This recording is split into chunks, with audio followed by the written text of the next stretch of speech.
ఉన్న బంగారాన్ని విడిపించి ఆ రోజు ఆన్లైన్ రేటుకే మేము కొంటాం. Sharma gold company. ఓం శ్రీ మహాగణాధిపతయే నమః.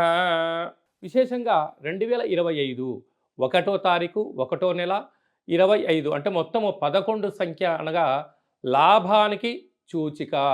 2025 9 శుభసూచికమైన సంఖ్య కనుక పూర్ణ సంఖ్యలు అవ్వడం వలన కొన్ని కోటాన కోట్ల మందులకు రెండవ సంఖ్య అంటే విక్టరీ సంఖ్య విజయానికి ధనానికి ప్రతీక అని, 9వ సంఖ్య నవగ్రహాలలో పూర్ణ సంఖ్య అవ్వడం వలన అన్నింటా విజయం పలికేటువంటి ఈ సంవత్సరం అని చెప్పి మనమందరము గుర్తుపెట్టుకోవాలి. ద్వాదశ రాశుల్లో గ్రహ గమనాలను ఒకసారి వీక్షింపచేద్దాం.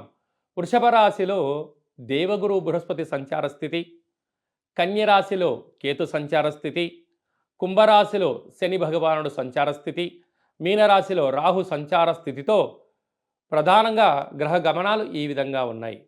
ఈ సంవత్సరము 2025 సంవత్సరంలో మే నెలలో విశేషమైన 4 గ్రహాలు కూడా మార్పు జరుగుతున్నాయి. ఇది చాలా అరుదుగా జరిగేటువంటి గ్రహ సంచార స్థితి కనుక 2025 సంవత్సరం అందరికీ యోగదాయకమైన సంవత్సరం అని చెప్పి కూడా గుర్తుపెట్టుకోవాలి. 2025 ఆంగ్ల సంవత్సరంలో వృశ్చిక రాశి వారి యొక్క ఫలితాలని సవివరంగా సంపూర్ణంగా తెలుసుకుందాం. మీరు ఏ పనులు చేయవచ్చు, ఏ పనులు చేయకూడదు, 2 సంవత్సరాలుగా బాధపడుతూ ఉండబడినటువంటి అర్ధాష్టమ శని వెళ్ళిపోతూ శని భగవానుడు వీరికి ఏమి ఇచ్చిపోతున్నాడో ఈ వీడియోలో సవివరంగా సంపూర్ణంగా తెలుసుకుందాం. వృశ్చిక రాశిలో ఏ నక్షత్రాలు వస్తాయనగా విశాఖ నక్షత్రంలోని చివరి పాదం 4వ పాదము, అనురాధ నక్షత్రంలో 4 పాదాలు, జ్యేష్ఠ నక్షత్రంలో 4 పాదాలు కలిపితే వృశ్చిక రాశి. చాలామందికి పుట్టినటువంటి కాల సమయంలో డేటా బర్త్లు లేనటువంటి కారణం వలన పేరు యొక్క మొదటి అక్షరాన్ని అనుసరిస్తూ ఆ రాశిని తెలుసుకునే ప్రయత్నం చేద్దాం. తో, నా, నీ, ను, నే, నో, యా, ఈ, యు అక్షరాల వారితో వృశ్చిక రాశి జాతకులే. వృశ్చిక రాశి యొక్క అధిపతి కుజ భగవానుడు.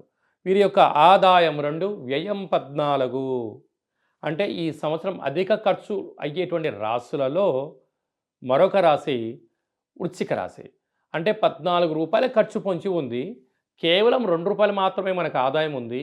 అంటే దీనికి మనకు జ్యోతిర్విజ్ఞానం ఏం తెలియచేస్తుందయ్యా అంటే నువ్వు అధికంగా శ్రమించాలి, సోమర్తనం పనికిరాదు, కొన్ని ఖర్చులను నివారించుకోవాలి.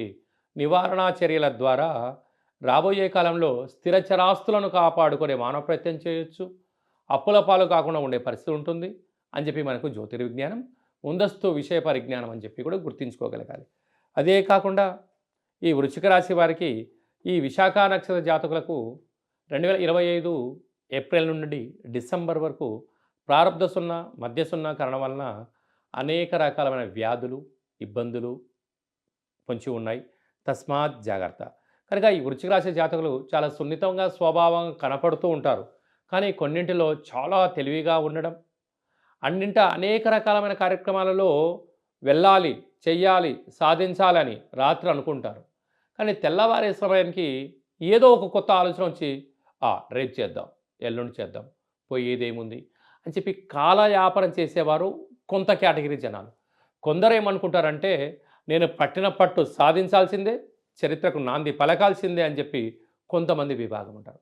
మరికొందరు ఉంటారు గోడ మీద పిల్లిలాగా, ఇటు వెళ్దామా ఇటు వెళ్దామా, సక్సెస్ అయితే నా వైపోయిందని, అపజయం కలితే నీ వైపోయిందని అంటూ ఉంటారు.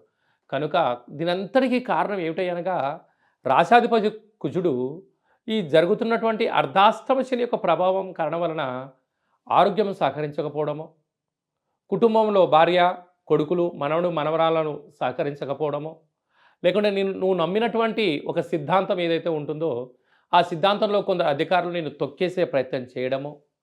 అంటే ఎక్కడికి వెళ్ళినా కూడా కర్ణుడి యొక్క అపజయానికి 64 రకాల కారణాలు ఎలా అంటారో ఈ వృశ్చిక రాశి వారి యొక్క పరిస్థితి కూడా ఈ సంవత్సరం అలాగనే గోచరించబోతుంది. కనుక వీలైనంత వరకు ధర్మ మార్గంగా ఉండండి, ఆధ్యాత్మికంగా ఉండండి. చేస్తున్న సేవలు భక్తిని, మనశ్శాంతిని, తృప్తినిచ్చే పనులు చేసినట్లయితే మీకు విజయం, మీ శ్రమకు తోడు భగవంతుడి యొక్క ఆశీస్సులు, సత్కర్మ చైవ సత్ఫలిత. అంటే ఈ వృశ్చిక రాశి వారికి అధికమైన ఖర్చులు పొంచి ఉన్నప్పుడు మంచి కార్యక్రమాల్లో పాల్గొనడం, మంచి వ్యక్తులతో తిరగడం, సత్సంగ కార్యక్రమాలు ఉండడం వలన నీకు మంచి జరగకపోయినా చెడుపు జరగకుండా ఆపే ప్రయత్నం భగవంతుడు చేస్తాడని చెప్పి గుర్తు పెట్టుకోగలగాలి. లేదనుకోండి అరాచకం, అనారోగ్యం, ఇబ్బందులు, వాహన ప్రమాదాలు, తెలియకుండా అనవసరమైన గొడవలు, పోలీస్ స్టేషన్లు, కోర్టు సమస్యలు అని చెప్పి సమయం వృధా అవ్వడం, దీనివల్ల నిద్రలేని రాత్రులు గడపడం, వేళకు తిండి తినకపోవడం, లేనిపోని వ్యాధులను కొని తెచ్చుకునే పరిస్థితి వృశ్చిక రాశి వారి పరిస్థితి ఉంటుంది. ఇలా కాకుండా సమయాన్ని, ఆరోగ్యాన్ని, ఆనందాన్ని సక్రమమైనటువంటి మార్గంలో పెట్టండి.